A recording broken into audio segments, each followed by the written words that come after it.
Nabagumba utu haya usende unalola ano baba ano mayo arabaini kunena kamba amisheni kama jema kama rima nilikonole usende ndakumbazwa. Is it possible to thrive as a leader without knowing who you are? VirtueLead is a character-centered leadership development program nurturing ethical, reflective, and impactful young African leaders. It responds to a deeper leadership challenge across the continent. We have heads of states, we have government officials, we have civil society leaders, we have media professionals, we have all these people. But then the question is, how come the challenges African countries keep facing are actually deepening? Virtue and virtuous leadership is indeed the essence of leadership. If we are able to bring together young people within a program that targets their inner strength building with a target of developing certain virtues and certain values, and as a result be able to actually impact the communities and the systems in which they serve in.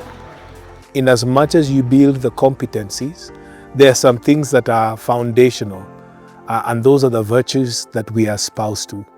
Create an awareness of who they are, what their identity is, what you have, and so then you can lead from that, and then you deploy the different virtues and the different mindsets when you need to. You can't deploy what you don't know. At the heart of VirtueLead are the virtues of love, hope, integrity, humility, and courage, grounded in African values and practices such as Ubuntu, African dignity, healing, forgiveness, and listening. And the idea of leadership now, using Ubuntu, is basically to touch those mainsprings, those software mainsprings that enable people to become their best. So that we are saying the young people now provide the next phase of what I call the transformation of this country. From 331 applicants, 20 young leaders from across Kenya were selected for the inaugural cohort. They entered the fellowship with different experiences, ambitions, and questions about the kind of leaders they wanted to become. My motivation in joining VirtueLead program, I thought it would be best for me to advance my skills and knowledge on leadership, and also to be able to be guided on what leadership is and how you're supposed to lead others. When I started the program, I really wanted to know how that can be lived out in practice. And I have found that it has stretched me personally. There are virtues I thought I held very strongly, and VirtueLead has made me realize I didn't. Over 9 months, they took part in learning sessions, fieldwork, storytelling, peer learning and reflection, mentorship, coaching, research, capstone projects, and community service. We took fellows in 3 groups, and they were supposed to come up with solutions to societal problems. So it's been interesting watching how the virtues that we are learning in class are actually taking root among them as a capstone project group, and even spilling over directly among the communities in which their projects are running in. Tangu ni join hii project, to some extent imenisaidia. Kuna kitu nililearn na nikaenda nika-apply na ikanisaidia kabisa mpaka nikaona hata roho yenyewe imetulia, mwili imetulia, kila kitu. From the discussions we've had, having them in the community and the sessions, it truly brings a good blend of information and knowledge for our community and for myself as a Kilifi County member.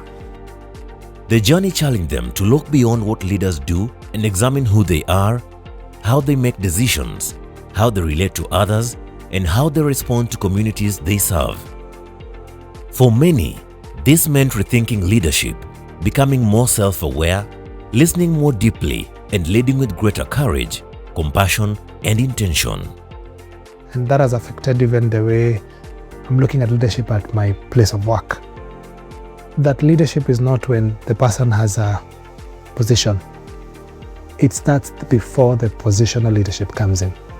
I've become more proactive in addressing issues and more courageous when stepping out. So I think it has also changed my way of thinking. I've been more accommodative as a person who is does not have the best social skills, I think it has been a good place for me to interact with different kind of mindsets, and it has helped me grow in how I relate with people. I've been able to find inner hope and extend the same to other people. The VirtueLead journey traveled across different places and lived realities, from Nairobi to Kilifi, Laikipia, Homa Bay, Nanyuki, and other counties where the fellows learned and served. Emmanuel Mshanga and 5 other fellows developed a virtue-based sexuality education toolkit for adolescents in Kilifi County, applying their learning to a real community need. There's a lot of positive progress from Emmanuel. He introduced documentations on how best we can be able to improve our programs, monitoring and evaluation, how best we can be able to check the progress of where we are as Imarika Foundation. He's taken leadership in a number of policy writing initiatives in the county, such as the anti-GBV policy. So I'd say he's been such a growing leader in our platform, and we've always appreciated him being part of it. And most of the successes that we have, he's been part of as a gender space. I look forward to mentoring, to share lessons with the communities I serve, and hopefully for a community that is quite reserved in the coastal region. Maybe this becomes the benchmark that possibilities are there and all dreams are valid. If mine has been achieved, so be it, to the many young people who look up to me and that I actually belong to. For Eva, the fellowship strengthened her commitment to using communication and community engagement to inform, inspire, and create meaningful impact. Initially, I was the kind of person who would keep things to myself. Any thought I had, anything I had to say, I would sit back and watch others do it, or I would say it, but not in a setup, not in a meeting setup or in a boardroom setup, but I would say it like behind the scenes. So I feel like I was a backbencher kind of person, but now I am happy that I am not afraid to give my thoughts and my views. She's now moving with less fear. She's confident that she knows what she's doing. So yeah, she's grown more courageous. The biggest change that I have seen in Eva is emotional intelligence and managing her emotions, regulating her emotions, and being the team player that is present when need be, but also the team player that says no, and it's okay to say no. For Vera, it reshaped how she leads her team and responds to challenges in the workplace. This year, when we had team reshuffling, I had a new team altogether that I've never worked with, like specifically that I lead or I manage. Some of the things I employed to make me approachable was just have a one-on-one conversation with them, just to learn, their pain points, just to learn what they want and how I could support them better. I've seen stepping up, I've seen moving out of her comfort zone, and I've seen more and more being very well aware of what her purpose is within the company and outside of the company. The future of VirtueLead is not only in the fellows who completed this journey, it is in the lives they will touch, the organizations they will influence, the communities they will serve, and the questions they will carry.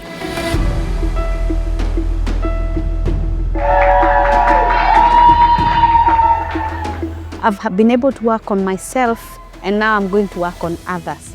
So I'm a proud graduate. As I graduate today, I celebrate the courage of trusting myself to get out there. I came here having little knowledge about leadership, but now I'm living out as a transformed leader in whichever aspect of life it is. They are going to impact humanity. They are going to bring bring another perspective of leadership. Lead with the highest standard of accountability to the people they are leading. It's not about just leadership.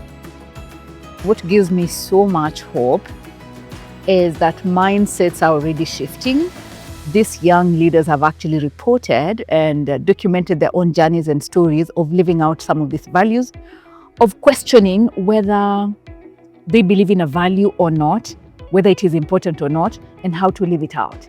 We are hoping that at the end of the day, a couple of years from now, we will start to see a shrink in issues to do with corruption, a shrink in matters to do with, negative ethnicity, a shrink in sexual and gender-based violence, and also an improvement of services and products that are offered, whether in the private sector or in the public sector. And we are taking it beyond Kenya to the whole continent, in the different spaces we get to engage in, to make sure that the next generation that takes up leadership or that is in leadership actually focuses on values.